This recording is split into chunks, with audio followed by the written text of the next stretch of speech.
What is up, everybody? Welcome back to the Crypto Sherpa Show, where I cover the latest cryptocurrency news articles to keep you informed on what is happening in this space. And as the title thumbnail showed, and as David Bowie, Bob Dylan, as Bob Dylan once said, the times they are a changin'. And that is so true because, again, the banks, we never had the banks on our side before. So it just, when I get all these news articles, you're just posts about like, oh, JP Morgan's doing this, Citibank's doing that. It is, why do I keep getting blurred out? Sorry, camera's autofocus. But no, it's like going like, this is great news, but this wasn't how it used to be when we first got into crypto. So it's definitely exciting times. But yeah, so today we have just in $4 trillion Wall Street giant JP Morgan says that Bitcoin is undervalued compared to gold. And I believe he's calling for $160,000 or $180,000 Bitcoin in the coming weeks and months. We have Wall Street banking giant Citi saying that Bitcoin could hit $181,000 in 12 months. And then we have Justin, Spain's second largest bank, BBVA, to allow retail customers to trade banks in crypto. So Europe is coming next. Europe has a lot of restrictions and rules that they're going through and all that stuff.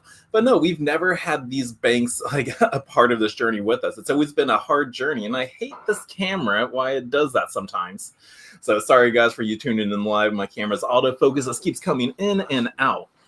But no, with previous times in the past, we've articles in the 2017 era, traditional banks hate crypto, and the experts blog are chiming in. So South Korea banned the traditional banks, devaluing its virtual currencies. Who else? PNC Bank, they're in the news now, saying they're all for Bitcoin.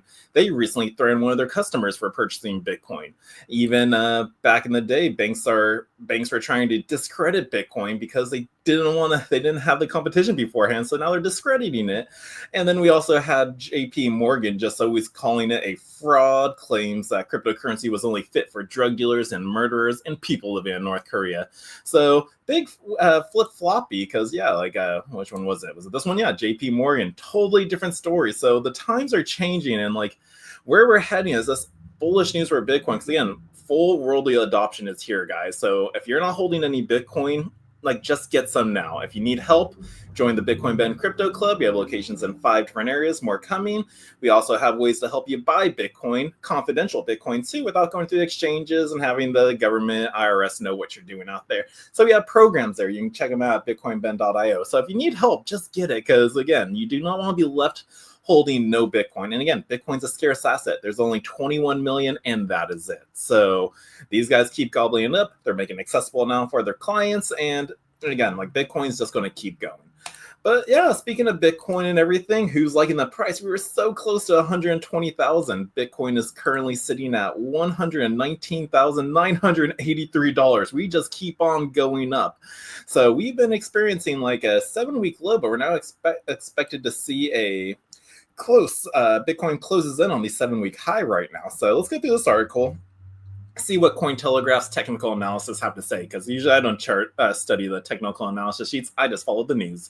But Bitcoin surged 4% to $119,450. Well, we've seen that's a little higher right now because we're just $20 away, but it's highest in 7 weeks. And as expectations of the Fed rate cuts and October's bullish history drove this crypto market gains. So crypto market has surged over the past day, culminating in 7-week highs for Bitcoin as the historically bullish month of October begins. Now, Bitcoin prices have skyrocketed 4% over the past 24 hours, with the world's leading digital asset hitting $119,450 on Coinbase in the early trading hours on Thursday, according to TradingView. Now, this is the highest price Bitcoin has reached since August 14th, 7 weeks ago when it started correcting from its all-time high. Now, Bitcoin has now cleared the resistance level at $117,500, but faces a little more at the $120,000 level. So a break above this level would clear the pathway for a new peak price, but it has cooled slightly, retreating to 118. So since the article was written, it's receded. But as we know right now, it is still making its way back up. If you look at the day chart, it's still moving. But the big move has pulled a total market capitalization up 3.5% to $4.16 trillion. And this is a renewed sentiment and optimism for a bullish month of October. Now, the move has also pushed Bitcoin's market cap to $2.37 trillion, above that of Amazon, according to CoinMarketCap's data. Now, October is Bitcoin's most bullish month of the year, historically with gains in 10 of the past 12 Octobers, according to CoinGlass. And here is a chart showing that 7-week high. But just so I was noting that, 10 of the past 12 Octobers we've had, Bitcoin has been bullish. So we were expecting a bullish move this month. But the labor market's weakness is leading to potential rate cuts, which is always more bullish for Bitcoin. So US job openings increased marginally in August, while hiring declined. According to data released this week by the Bureau of Labor Statistics, this has perpetuated labor market woes, which could prompt the Federal Reserve to cut interest rates again later this month. Now, a development that is bullish for a high-risk asset classes, such as crypto. Now, I think front and center, it's to do with the weak ADP employment report, which followed a softer consumer confidence print earlier this week, where the labor market's differentials declined. Now, IG market analyst Tony Sycamore told Cointelegraph that he added that this suggests the unemployment will likely rise from 4.3% to 4.4% in September, guaranteeing more Fed rate cuts. Now, as traditional economic indicators weaken, Bitcoin's rally past 118,000 demonstrates its increasing sensitivity to monetary policy outlooks and its appeal as a hedge against economic uncertainty, said Nick Ruck, director at LVRG Research. Now, CME futures prediction markets now show a 99% probability of a 0.25% rate cut at the Fed's next meeting on October 29th, up from a 96.2% probability on Monday. Now, altcoins are also on fire. Bitcoin is leading the market higher, but Ether has also made more than 5% on the day, pushing prices up to $4,390, its highest level since September 22nd. Now, other altcoins are seeing even higher gains at the momentum, including Solana, Dogecoin, Cardano, Chainlink, and Hyperliquid, with all rising more than 6% on the day. Now, Anthony Pompliano tweeted this yesterday. Was it yesterday? Yeah, yesterday. October 1st hits, Bitcoin rips, TikTok next block. So Bitcoin is definitely seeing some bullish moves. And I guess some of the altcoins. Let me pull up crypto bubbles here so we can take a look at all the markets. So, yep, all the markets are looking green in the last 24 hours. Looks like ZEC is winning with 41% gain in the last 24 hours. But all other coins experiencing 4%, 3%, XMR 11%. So yeah, all altcoins plus Bitcoin are rallying right now, which is very, very nice. So I love it. So that's what's going on with Bitcoin pushing its next support level, which is 120,000. So we'll see what takes place. Are we going to jump past that? But we just got to wait and see. But again, everybody's on board on it. There's so much bullish momentum going for it. So I don't see how we can have another correction, but you never know in the space. Nobody knows the true future. But that's what's going on with prices wise with Bitcoin. Now let's talk about the crypto tax policy that we were talking about yesterday. I mentioned it in yesterday's video that they were going to have a meeting to discuss crypto taxes. Now we got an article going over what did they actually talk about yesterday. So let's find out. So U.S. lawmakers grapple with crypto tax policy amid government shutdown. Now, Senate lawmakers debate whether cryptocurrency should have special tax exemptions to encourage everyday use and industry growth. Now, U.S. lawmakers debate that crypto tax policy at Wednesday's Senate Committee on Finance hearing, including possible tax exemptions for crypto transactions below a certain threshold and how income from staking services should be classified. Now, Lawrence Zlatkin, the vice president of tax at crypto exchange Coinbase, urged the Senate committee to consider a de minimis tax exemption for cryptocurrency, like transactions under $300 to encourage commercial use in payments and ensure innovation occurs inside the U.S., said Zlatkin. Now, he specifically said that the guiding principle is a simple parity with traditional finance. Now, the same tax rule should apply to the same economic activity, whether it involves commodities, stocks, or tokens on a blockchain. Now, right now, that parity does not exist. Now, the lack of tailored rules has a real consequence, said Zlatkin. Now, lawmakers also grappled with how to close the annual tax gap of a $700 billion through enforcing tighter reporting requirements for cryptocurrency transactions, minimizing tax exemptions, and potentially classifying revenue from staking services as earned income, subject to taxation under the tiered income tax system. Now, tax policy is a major issue for cryptocurrency users, industry executives, and companies who are left uncertain about the implications of their activities and whether the Internal Revenue Service will penalize them for engaging with the digital economy. So it's still uncertain right there, and they need to have this in place. But oh boy, looks like Elizabeth Warren chimes in on this, and she's not so crypto friendly. But she claims that looser tax requirements will aid money launderers. Of course, she would say that. But crypto holders aren't paying at least $50 billion per year in taxes that they owe. Massachusetts Senator Elizabeth Warren said that during her hearing, Warren argued that by carving out special tax exemptions for cryptocurrencies other than asset classes would suffer as investors abandon those asset classes to take advantage of the tax savings in crypto. Now, the Joint Committee on Taxation estimates that this proposal alone would be a $5.8 billion tax boost for the crypto investors, Warren added. Now, Senator Warren drew a link between special tax exemptions for crypto and money laundering, arguing that the exemptions would just provide cover-up to evade U.S. sanctions and surveillance by the Financial Crimes Enforcement Network.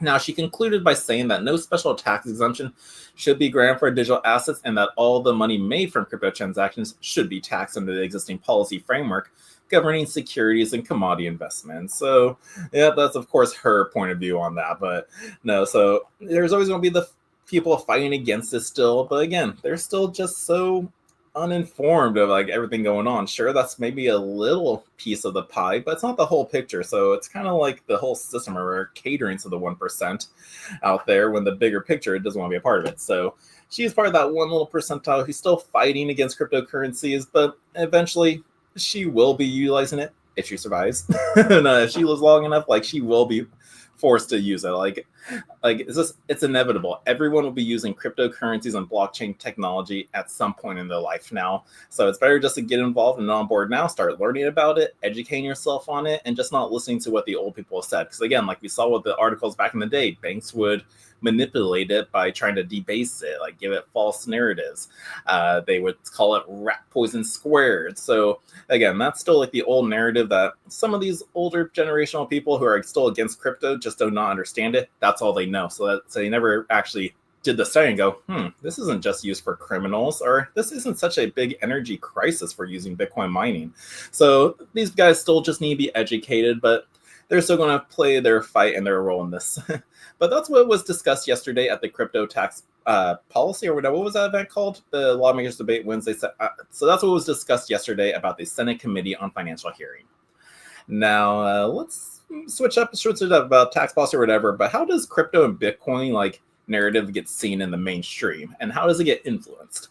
Well, Bitcoin on TV and how shows like South Park influence crypto show that South Park is back to roasting crypto in its recent episode, but digital assets like Bitcoin have been a pop culture punchline for a long time now. So I guess I missed the latest episode, but I have been seeing Bitcoin pop up a lot more in the most recent season of South Park. But South Park extended its running gag on cryptocurrency in a recent episode, taking aim at the predictions market, trading apps, US regulators, and politicians tied to the industry. Okay, I gotta watch this episode. But now in its 27th season, the animated series has built its reputation on unhinged satire of global events. Crypto has repeatedly taken some hits, but not everyone enjoyed being lampooned on TV shows. The White House recently condemned its depiction of President Donald Trump in relationship with Satan, but earlier crypto references were often embraced within the industry as proof of mainstream recognition. Now here are 5 moments when digital assets cross into pop culture. Like, I guess this was in yesterday's video of South Park, but we got Kashi in South Park before GTA 6. What do they say? Prediction market apps are going crazy right now. On Kalshi, 54% are betting it's going to be a bull. So Kalshi made it in, and the betting apps, that's a big narrative right now for crypto. But Bitcoin is the future as NFTs become diseases in South Park. So in South Park Season 27, Episode 5, it is centered around prediction markets. It features a parody of Fox News reporting on Kashi and Polymarket bets, and will President Trump and Satan's baby be a boy or a girl? Because that's what's happened. They kind of just redid what they did in the earlier seasons when it used to be Satan and Saddam. But now they literally did the exact same thing with Satan and Trump, and the exact same voices too for voice acting. So it's just a big replay, just reusing what they have been doing. But previous episodes featuring Bitcoin include the 2011 post-COVID special that was aired on November 25th, where its mainstream currency, but also a Ponzi scheme, was depicted in it. So in December of 2021, South Park mocked non-fungible tokens as a get-rich-quick craze. This special portrayed an adult Butters who is a friend and classmate of the four main characters on the show, losing his mind over NFTs. It was pretty funny, actually. Now, with anyone who listened to him becoming infected and ranting about apes and overnight riches. Now, The Simpsons and Big Bang Theory, Sheldon explains blockchain. So yeah, it's not just South Park. It's been popping up in multiple pop culture shows out there. But back in February 2020 episode titled Frank Coin, The Simpsons ran a segment explaining cryptocurrencies and blockchain technology. Now, the bit was narrated by Jim Parsons, best known for playing his role as Sheldon on The Big Bang Theory, and he broke down the basics of how cryptocurrencies work. It made waves in the crypto community because it skipped the satire and took an actual educational approach on it. Now, over a year, Bitcoin was featured in The Simpsons again, but this time the show predicted that Bitcoin would rise to infinity. So that's where it popped up. But then in other situations, though, like where Bitcoin and crypto was in the mainstream narrative, was Matt Damon's and Crypto.com ad, but fortune did not favor him. Hollywood actor Matt Damon starred in Crypto.com's October 2021 commercial at the height of Bitcoin's bull run, just weeks before the asset reached a then record price. Now, history is filled with almost, Damon declared, with those who almost adventured, with those who almost achieved, but ultimately for them it proved to be too much. He then pointed to explorers and innovators as examples of human progress before concluding that they calm their minds and steel their nerves with four simple words that have been whispered by the intrepid since the time of Romans, and that is fortune favors the brave. And that has been a meme ever since this commercial. But the camera then panned away from Damon toward a cosmic background with the Crypto.com logo and end of commercial. And then within weeks, it hit a then all-time high of about $69,000. But the following year brought notorious misfortune, the Terra collapse, cascading bankruptcies, and a brutal bear market, which we did see. Now, by February 2022, crypto was back in South Park's crosshairs in a post-COVID hour special. Now, what does Matt Damon say in the Bitcoin commercial? Asked Eric Cartman, the show's selfish instigator. Fortune favors the brave. Now, he said, my dad said he listened to Matt Damon and lost all his money. Another kid replied, yes, everyone did, Cartman said, but they were brave in doing so. So that was a funny meme in that show. But crypto's Super Bowl takeover. So it's, again, crypto has not been in the mainstream news at all. So like now we've been seeing it a lot more in the last 5 years. But in 2022, the Super Bowl drew the attention of the entire crypto world as several digital asset companies, millions of high-profile commercials. And come on, you stupid video. I hate when I do this. I'm going back to the side. But Crypto.com doubled on its Fortune Favors the Brave campaign with basketball legend LeBron James. Trading platform eToro promoted itself with both commercials and a halftime bingo card minigame. But Coinbase stole the show with a QR code just bouncing around the screen. Viewers who scanned it enjoyed a $15 Bitcoin giveaway and sign-up promotion, a simple marketing campaign so popular, and it briefly crashed the app. And yeah, I remember when that situation took place. It was, I was in St. Louis with Bitcoin Ben at the time, and it was, we were watching the commercial. We were waiting for all the commercials to come out, and next thing you knew, it was like, okay, here's a Coinbase commercial. It was just a QR code. It was going boop, boop, boop, like those DVD screens like you'd see in class at the time. So I was like, really? Was this all it was? But just that QR code was enough to cause so much traction that it shut the app down because it crashed the app because there was too many users using it. So that was pretty crazy when that happened. Now, the FTX's commercial, though, starring comedian Larry David, aged far worse.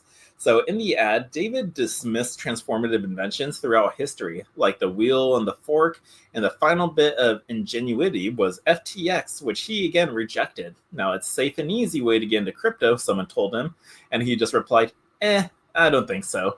And I'm never wrong about this stuff. Larry replied, never. Now, words then appeared across the scene. Don't be like Larry. But then, again, we experienced a pretty brutal bear market, and then everyone loved this meme because it was like, don't be like a Larry, but then they changed it to be like Larry because Bitcoin dipped like 60-70%. But by November 2022, FTX had collapsed into bankruptcy after it was revealed that it had commingled user assets. Now, founder Sam Bankman-Fried is now serving a 25-year prison sentence. And in February 2024, interviewed David admitted that he regretted taking part in the commercial. He said that he lost money after receiving part of his salary in crypto. Now, Elon Musk's Dogecoin hustle on SNL. So yeah, even SNL couldn't escape crypto's marketing. In 2021, Tesla CEO Elon Musk repeatedly tweeted about Dogecoin, each post sending the meme coin token even higher. So he really influenced the price. Here we see tweets like back in 2021, working with Doge developers to improve the system transaction efficiency. And then the market cap spiked by 10 billion. So like he was very influential back in the last bull run. We're not seeing that so much right now. But no, like the words really just, that price just skyrocketed. It was crazy. But Musk was sued in 2022 for allegedly manipulating the Dogecoin price, but the suit was dropped in 2024. Now, earlier that year, Tesla had disclosed a $1.5 billion Bitcoin purchase, giving the industry a major stamp of approval from one of the world's richest executives. Now, the frenzy peaked with Musk's Saturday Night Live appearance in May 2021, which pushed Dogecoin to an all-time high of 76 cents above the broadcast. Now, but the episode backfired for investors as Musk called Dogecoin a hustle during a skit, and by September 2022, the token had lost roughly 75% of its value against Bitcoin. So Bitcoin and crypto have been in the mainstream news, the pop culture space, like for many years now. And yeah, it still gets made fun of. Sometimes, like The Simpsons actually provided an educational side to it. So that was pretty interesting too. But yeah, so crypto's in the mainstream now. Like, everybody knows about it. So it's kind of like, sure, this is spoofing about like the negatives to crypto at all. Like NFT is just a big Ponzi get rich quick scheme. Well, a lot of them were. Let's be really, there was only 1% out there of all the NFTs out there that actually serve real utility behind it of just data transfer, because that's where the value truly is, decentralized data transfer. So it's not a currency, it's just data in the form of an NFT. So at least 1% of all those tokens out there actually have use case, not as an investment point of view, but actual just adoption in the space of blockchain technology. It's just the next wave. So again, so there's like some false narratives to it, but yeah, I forgot where I was going with that. But no, so I definitely got to watch this latest episode of South Park to really see. I just saw that little tidbit of the Poly Market and Kashi like crypto betting platform out there. So we'll definitely take a look at that. But let us take a quick commercial break, and we will be back with some altcoin news. I have just a couple of articles there for you. So I'll be right back, guys.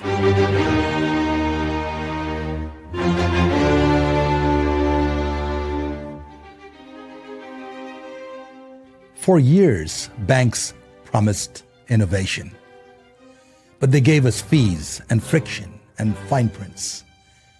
Today, all that changes.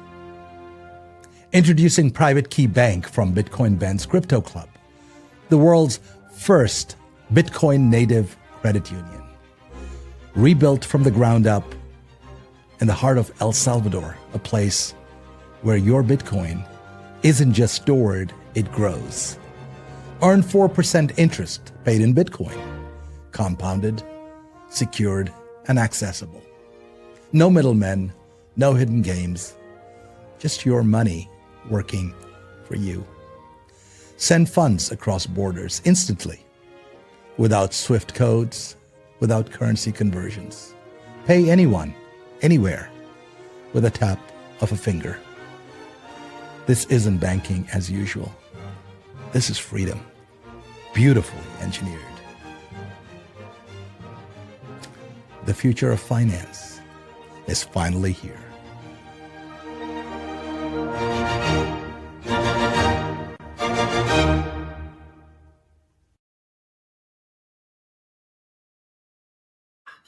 And we are back and still blurry. Dang you, camera. You just keep coming in and out of it. So, but I'm drinking my coffee. There we go. We're clear. We're good again. I needed this, like my fourth cup today. I was up last night working on our PowerPoint for today's class on what is blockchain technology. So if you're a club member, look out for an email. I sent it out this morning in our newsletter for links to that class. Plus our meetup tonight we're having at 6 o'clock. We're going to be talking about Bitcoin and all other assets out there. We have a special guest speaker, as well as our new member orientation. So for members of the Bitcoin Ben Crypto Club, look for that email that was sent out this morning for all the links.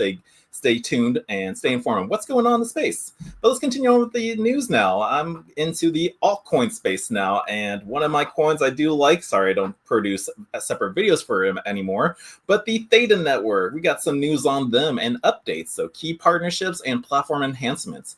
Now, I've been in Theta since like 2021. I still like this project. I like its utility. It started off with just peer-to-peer video streaming, and then it literally evolved into the AI and DPIN sector. So let's see how these new partnerships in the sector have just been working out for them. But Theta Network has expanded with new collaborations in gaming, sports, and research, showcasing real-world use cases of its decentralized cloud model. So recent months have seen Theta Network continue its focus on expanding decentralized cloud capabilities, particularly through new collaborations in gaming, sports, and academia. These developments build on the platform's hybrid edge cloud model, which combines centralized and distributed computing resources to support AI-driven applications, from integrating with major esports platforms to enhancing university research tools. Theta has rolled out several initiatives that demonstrate practical applications of its technology. Now, this article will highlight some of those most significant updates. So one of these first partnerships is with U.GG, and it introduces AI agent for League of Legends players. So Theta Network has teamed up with the U.GG, a popular analytics site for League of Legends, to deploy an AI-powered agent that assists players with real-time insights. Launched on October 1st, this tool allows users to query builds, tier lists, leaderboards, and champion statistics directly on the U.GG homepage. Now, the integration leverages Theta's Edge Cloud hybrid platform, which handles the computational demands of processing vast amounts of game data efficiently. Now, this move exposes Theta's technology to U.GG's estimated 30 million users, enabling 24/7 access to updated strategies without relying solely on traditional servers. So for players, it means quicker, more personalized recommendations during matches or patch reviews, potentially streaming how competitive gaming prepare. Now, Theta emphasizes the scalability of its hybrid model in supporting such high-traffic applications, marking a step broader adoption in the esports sector. Now, these AI agents and chatbots that they have here is, dang, I wish I could talk with a clear image, but these AI agents that are pulling real-time data for them. So, like, if they're in the middle of like a tournament and they need some like information, like, hey, what's the game been going on? The AI agent, the tool they're using for Edge Cloud, is pulling live feeds. So their previous match or their competitor's previous match, that data is already there, pulls it up and can give them more tips on it. So that was kind of like one use case for just getting faster, real-time information just straight to you. And it's using AI, so even faster.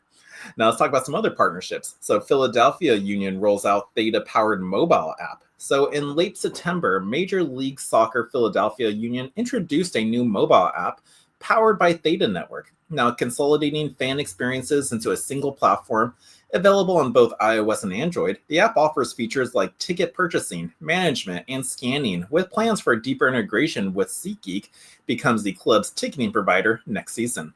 Now, discussions are underway with food and beverages partner Aramark to incorporate concession services, and future updates may include in-stadium navigation for Subaru Park. Now, development began 6 months prior, aiming for a launch by the end of 2025 season.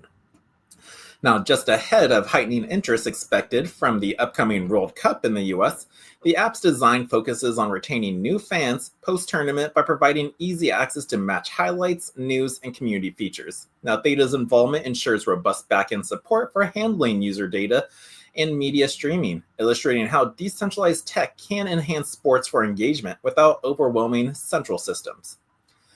Now let's talk about some universities. The Seoul National University of Science and Technology adopts Edge Cloud for brain-inspired AI research.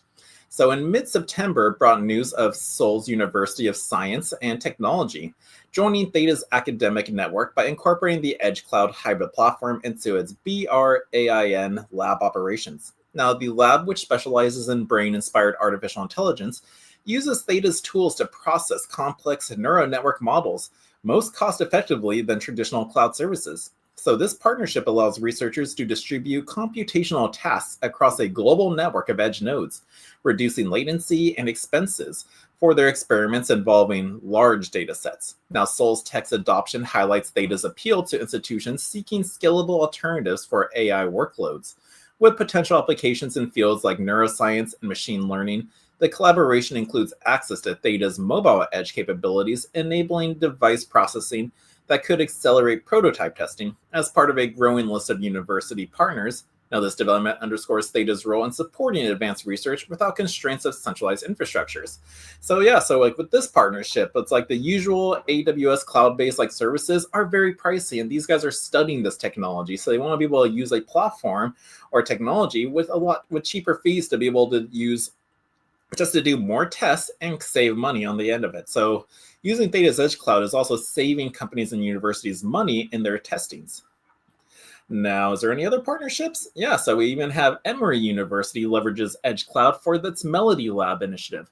So Emory University in Georgia, so this is in the United States, also announced its integration of Theta's Edge Cloud Hybrid through its Melody Lab, led by Assistant Professor Wei Jin. The lab focuses on AI applications in music and audio processing, utilizing Theta's platform to handle intensive tasks such as generative models and sound analysis.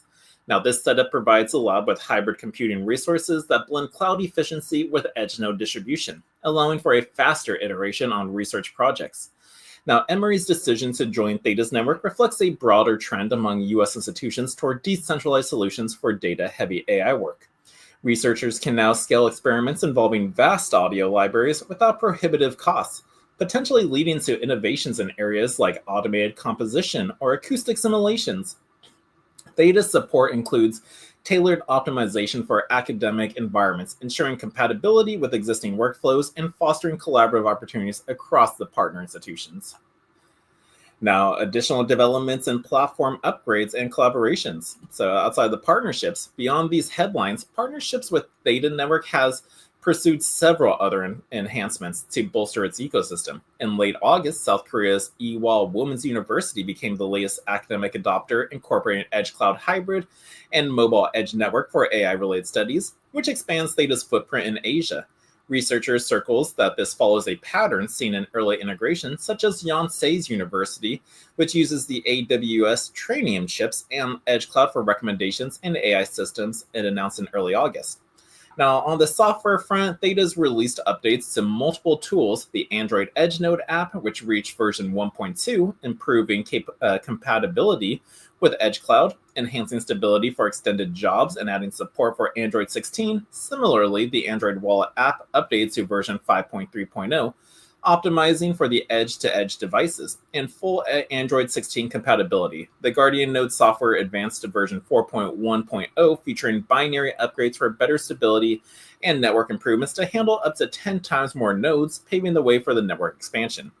So yeah, so what I was talking about there for those upgrades of that app was, man, I hate that, so I'm just gonna go right here again. So the upgrades to that were the app for now your mobile phones can be its own node, adding more nodes to the system, making the network stronger, and you can earn some money just using your device. So that was some pretty good updates with that technology. Theta also strengthened its ties in entertainment and e-commerce. Spaces, a notable collaboration within esports, organized 100 Thieves revealed in late August, involving building an AI agent for Shopify integrated e-commerce, powered by the Edge Cloud. Now, this agent aims to enhance customer interactions on 100 Thieves, which are digital storefronts demonstrating Theta's versatility beyond just pure AI research.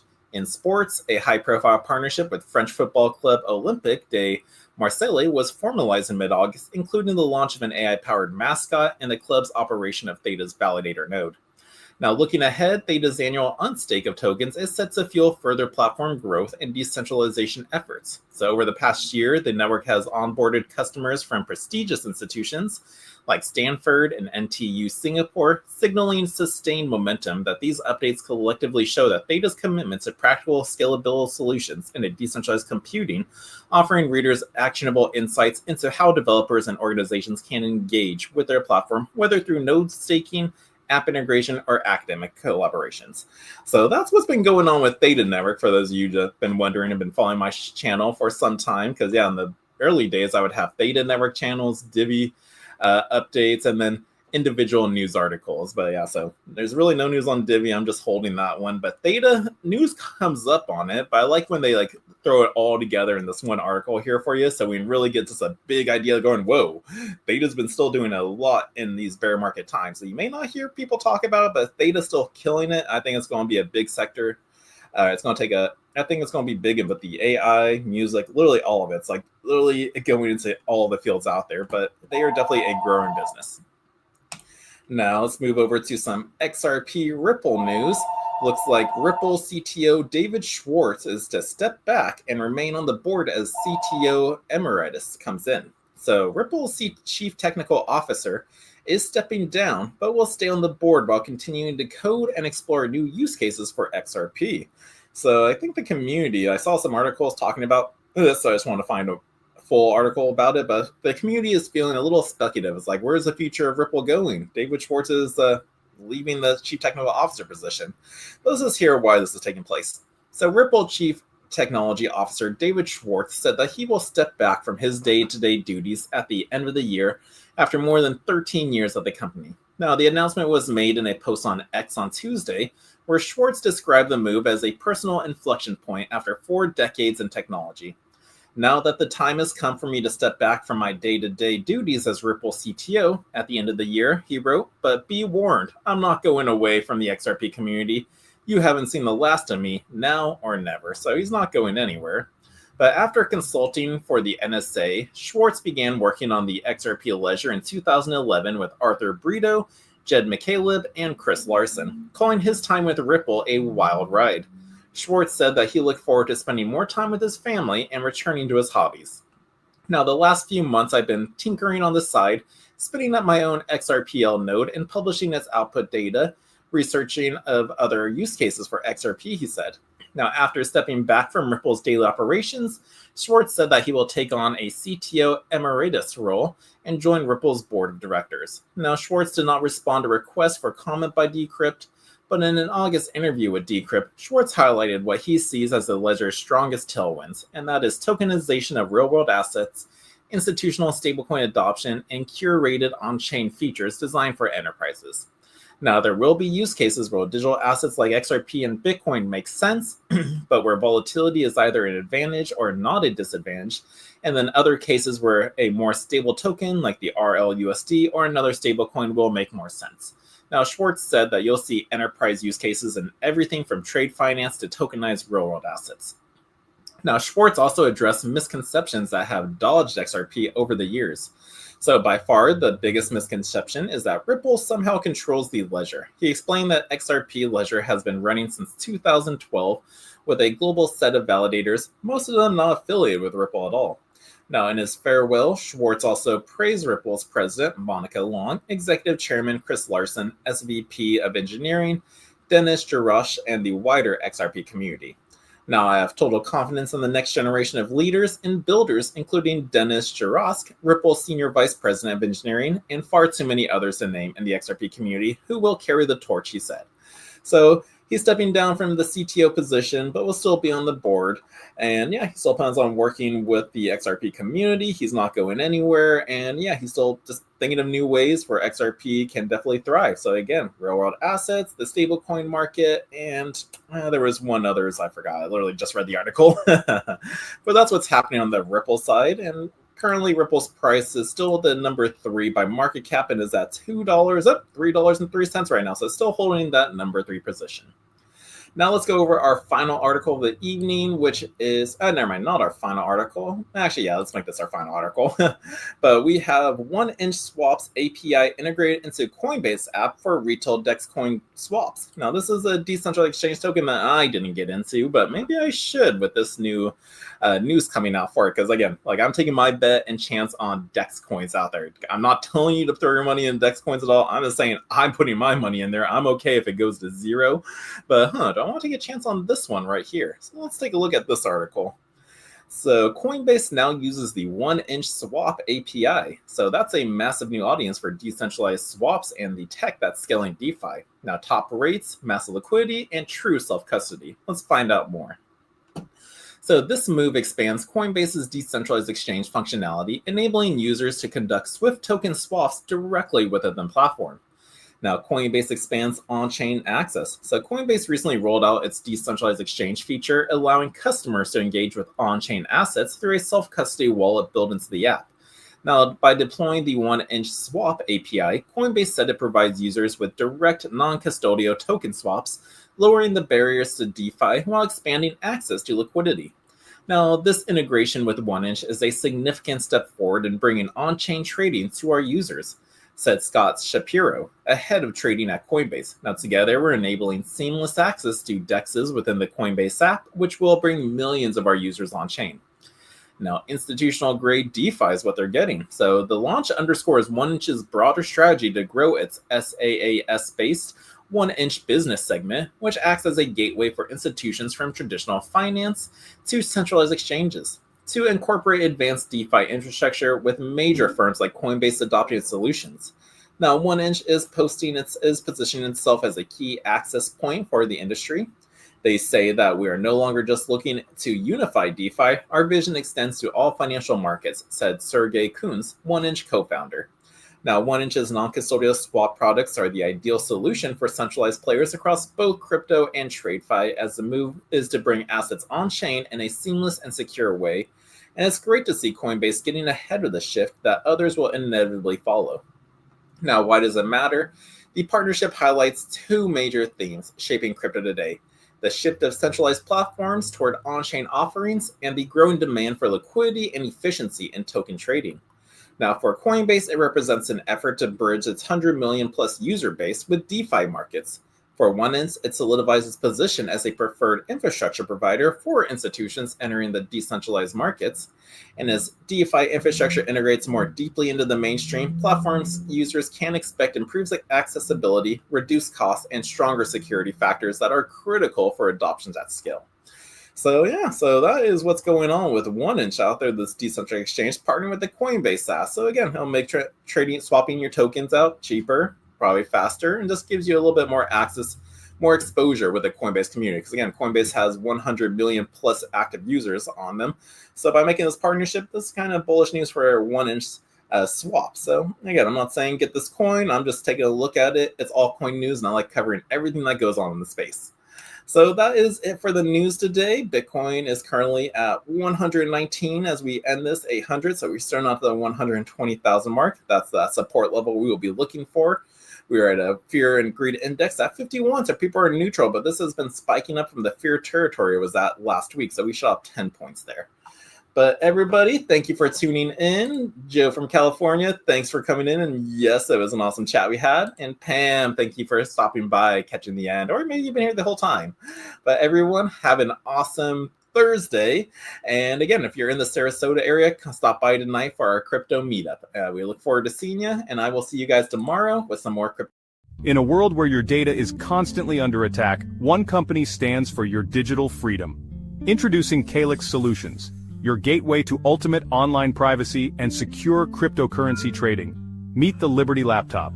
With its modified OS and advanced tracking prevention, it's your shield against surveillance. Access restricted areas, use recommended security software, and browse with confidence. Your digital footprint? Virtually non-existent. For the crypto pros, we present the Crypto Laptop. Pre-configured on premium hardware for secure trading. Optimized for your favorite wallets and exchanges. It's the fortress your digital assets deserve.